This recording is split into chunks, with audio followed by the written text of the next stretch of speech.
O demônio era, por natureza, ignorante, não quis saber mais.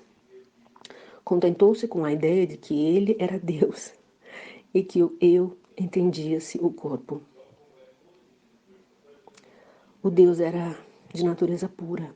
Inicialmente cometeu o erro de pensar: eu, este corpo, sou Brahman, devo conservá-lo forte, saudável, bem abrigado,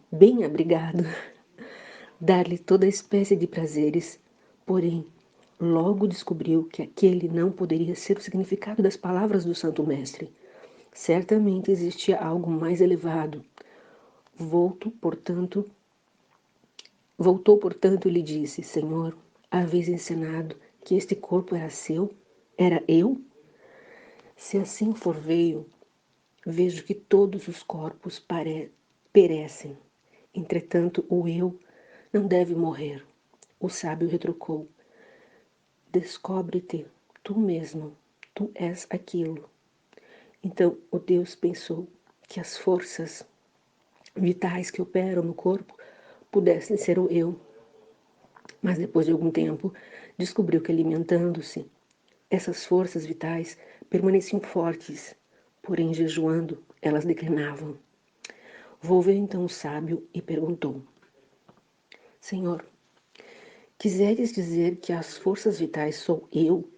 O sábio respondeu: busca-o tu mesmo, tu és aquilo. O Deus voltou para casa, mais uma vez pensando que talvez a mente fosse o eu, mas logo descobriu que seus pensamentos eram extremamente variados, ora bons, ora maus.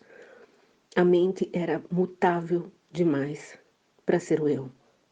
Retornou ao sábio e lhe falou: Senhor, penso que a mente não é o eu. Por acaso insinuaste isso? Não, retorquiu o sábio. Tu és aquilo. Descobre por ti mesmo.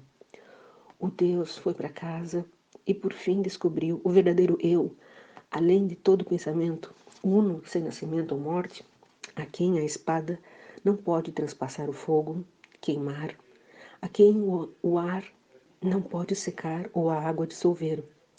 O ser sem princípio e sem fim, inamovível, inatingível, intangível, onisciente, onipotente, não o corpo ou a mente, além de ambos. Finalmente o Deus ficou satisfeito, mas o pobre demônio, devido ao apego pelo corpo, não conseguiu captar a verdade. Esse mundo está repleto de naturezas demoníacas, mas há alguns deuses também. Se alguém se propõe a ensinar uma ciência para aumentar a capacidade de gozar seus sentidos, encontra multidões prontas para segui-los. Se alguém deseja indicar a meta suprema, encontra poucos interessados em ouvir. Pouquíssimos têm o poder de atingir o mais alto.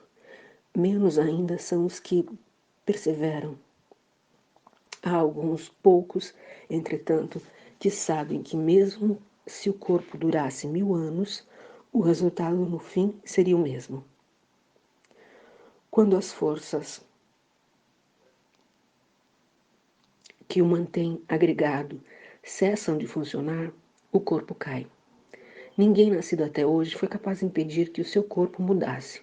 O corpo é o nome de uma série de mudanças. Como num rio, as massas d'água estão mudando aos nossos olhos. A cada instante, as nossas massas continuam a surgir, sob formas semelhantes. O mesmo acontece com o corpo. Todavia, o corpo deve ser conservado forte e saudável. É o melhor instrumento que dispomos.